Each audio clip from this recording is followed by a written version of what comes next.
Hello friends, so now today we'll start with class 11th chapter 5 actually इसलिए कर रही हूँ क्योंकि स्टूडेंट्स के एग्जाम्स में ये चैप्टर आ रहा है.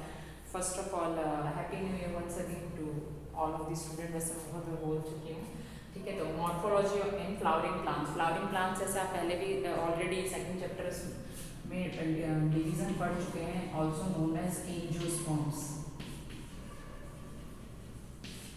एंजियो कवर जो जिम्नोस्पर्म्स था जिसमें नेकेड सीड्स होती है, ठीक है. एंजियो जो फ्लावरिंग प्लांट्स होते हैं जिसमें कवर्ड सीड्स होती है, ठीक है. तो इस चैप्टर में मॉर्फोलॉजी, मॉर्फ मतलब एक्सटर्नल,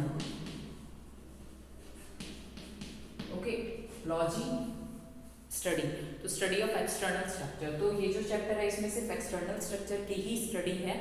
और उसके बाद एनाटॉमी जो होता है, anatomy means internal structure, okay. तो जो एनाटॉमी है that chapter will study about the internal structure of the plants. इस चैप्टर में जैसे बाहर के जो आप यहाँ पे पार्ट्स आप डायग्राम देख सकते हैं, फ्लावर, लीव्स, नोड्स के बारे में, स्टेम की स्टडीज, रूट की स्टडी, रूट के जो मॉडिफिकेशंस होते हैं वो पार्ट हम लोग पढ़ेंगे. वैसे ज़्यादातर तो CBSE ने हटा ही दिया है, बट ठीक है, बेसिक के लिए मैं आपको जैसे इस तरह से इंट्रोडक्शन, जैसे आप यहाँ पे देख सकते हैं फ्लावर्स, ठीक है. फ्लावर्स का जो कलरफुल पार्ट होता है उसको हम लोग पेटल्स कहते हैं, और जो ग्रीन पार्ट होता है उसको हम लोग सेपल्स कहते हैं, ठीक है. और इसके अलावा जब हम रिप्रोडक्टिव आगे जाके मूव करते हैं फ्लोरल फॉर्मूला में, तो ये जो पार्ट हो जाता है वो हो जाता है कोरोला, और ये जो पार्ट हो जाता है वो हो जाता है कैलिक्स, CALYX, ओके. इसके अलावा इसमें जो रिप्रोडक्टिव यूनिट होती है फ्लावर की, जिसके थ्रू रिप्रोडक्शन होता है, pollination, if you remember 10th class, ठीक है. तो उसमें आपके हो जाते हैं जो मेल पार्ट है वो हो जाता है एंड्रीशियम, ठीक है. आप ऐसे भी याद कर सकते हो, A फॉर एंथर है ना, stamen anther. A for androecium male part, और जो फीमेल होता है तो ऑब्वियस है कि जब मेल एंड्रीशियम हो गया तो फीमेल क्या हो जाएगा, गाइनीशियम,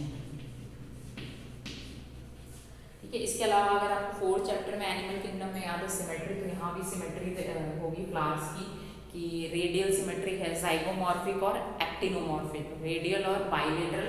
तो यहाँ पे वर्ड्स चेंज हो जाएंगे, बात वही रहेगी कि फ्लावर्स की कैसी सिमेट्री है. तो actinomorphic and zygomorphic, okay. Actino जो बाइलेटरल अगर दो पार्ट में इक्वल हम डिवाइड कर सकते हैं, और रेडियल जो हम किसी भी कहीं से भी, जैसा अगर सर्कुलर पार्ट है, फ्लावर लॉन्गिट्यूडनल नहीं है, पूरा सर्कुलर है परफेक्ट, तो वो रेडियल हो जाएगा या जाइगोमॉर्फिक हो जाएगा, ठीक है. ये हम, ठीक है. तो एंड्रीशियम के हम लोग ये लिखते हैं फॉर्मूले में, और गाइनीशियम के लिए G. Will continue next class.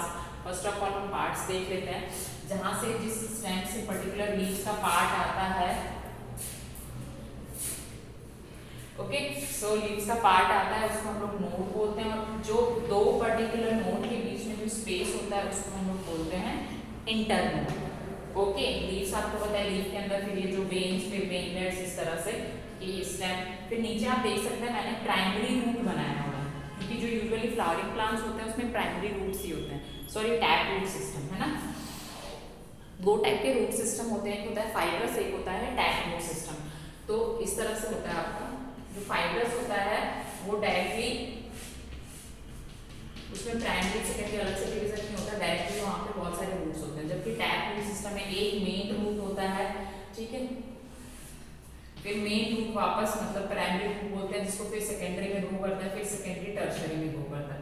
So this is the basic difference between tap root and fibrous root. Fibrous root जो होते हैं यूजुअली मोनोकॉट्स में होते हैं, जैसे जो सीरियल्स होते हैं राइस, व्हीट, मेज, उनके अंदर, ठीक है. इसके अलावा इनका विनेशन भी, जो टैप रूट सिस्टम के प्लांट्स होते हैं उनके अंदर विनेशन, जैसे मैं आपको बना के बता देती हूँ, एक तो मैंने बनाया हुआ है ऑलरेडी, ठीक है. ये होता है रेटिकुलेट विनेशन, मतलब रेटिकुलेट का मतलब होता है इसमें नेटवर्क फॉर्म होता है, ठीक है. और इस तरह से जैसे आपने ग्रास तो आप सबने देखा होगा जिसमें पैरेलल लाइंस बनती हैं, तो इसको हम बोलते हैं पैरेलल वेनेशन. पैरेलल वेनेशन जो यूजुअली होता है आपके, वही अगेन जो मोनोकॉट प्लांट होते हैं, राइस, व्हीट, मेज के जो आपने लीव्स देखे होंगे लंबे लंबे होते हैं. ग्रास तो आप सबने ही देखा है, और अगर ध्यान से ऑब्वियसली नहीं देखा होगा तो प्लीज ये वीडियो देखने के बाद वापस जाके एक बार एनालाइज, एक बार ऑब्जर्व कीजिएगा, है ना। तो उसको हम पैरेलल वेनेशन कहते हैं। तो these are the basic difference. आपसे पूछा जा सकता है जैसे वेनेशन के बीच में डिफरेंस है रूट सिस्टम, तो वो आप उसमें इंक्लूड कर सकते हैं, ठीक है। अगर टैप रूट का पूछा है तो उसमें आपका रेटिकुलेट वेनेशन आ जाएगा, फाइब्रस रूट है तो उसमें आपका पैरेलल वेनेशन आ जाएगा। Okay, so this is the flower part, जो इसमें मेन बेसिक। इस चैप्टर में फिर 1 बाय 1 हम पढ़ेंगे कि जैसे मॉडिफिकेशन में आपसे बता रही थी, मॉडिफिकेशन जो पार्ट है वो नीट लेवल के लिए भी बहुत इंपॉर्टेंट है। मॉडिफिकेशन फर्स्ट थिंग कि व्हाट इज मॉडिफिकेशन। मॉडिफिकेशन की जैसे स्टेम है या रूट है, वो आगे मतलब किस पर्टिकुलर पार्ट में, जरूरी नहीं कि रूट की तरह ही दिखाई दे। जैसे आपने बैंगन ट्री देखा होगा, ठीक है, तो उसमें न्यूमेटोफोर्स डेवलप होते हैं ऊपर की तरफ से। उसमें आपने मोगली जंगल बुक में देखा ही होगा कि वो किस तरह से बैंगन ट्री के जो रूट्स होते हैं एक्चुअली उस पर वो पूरा यहाँ से वहाँ कैसे मूव कर रहा होता है ना।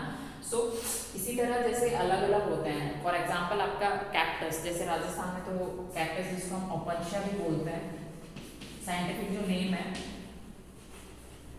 ठीक है। तो जो कैक्टस होता है उसमें जो फ्लैट पार्ट होता है, ठीक है, वो एक्चुअली क्या होता है, स्टेम होता है, ठीक है। तो अब यूजुअली क्या हमने स्टेम हमेशा ऐसा देखा है और वी कांट इवन इमेजिन, तो वो स्टेम का मॉडिफिकेशन हो जाएगा। कैक्टस एक ऐसा प्लांट है जिसमें स्टेम और लीफ दोनों का मॉडिफिकेशन होता है, ओके। और फिर इस पे जो स्पाइन्स होते हैं वो होते हैं लीफ मॉडिफिकेशन। ये आपका हो गया स्टेम मॉडिफिकेशन, और जो स्पाइन्स होते हैं वो होते हैं आपके लीफ मॉडिफिकेशन, ठीक है। इसी तरह आपने ये ग्रेप्स ये जो बेलें होती हैं, ठीक है, क्रीपर क्लाइंबर्स में आपने देखे होंगे, तो वो भी एक्चुअली लीव्स मॉडिफिकेशन और स्टेम मॉडिफिकेशन में आती हैं, ठीक है। वैसे आपका सिलेबस में सीबीएसई ने नहीं इंक्लूड नहीं किया है, पर this is for basic knowledge. If you will study definitely NEET तो आप सब देंगे, और नीट में से सिलेबस तो डिलीट होने नहीं वाला, okay. So hopefully you understood whatever I just explain today, and will continue in next class inflorescence topic. Thank you so much. Have a nice day.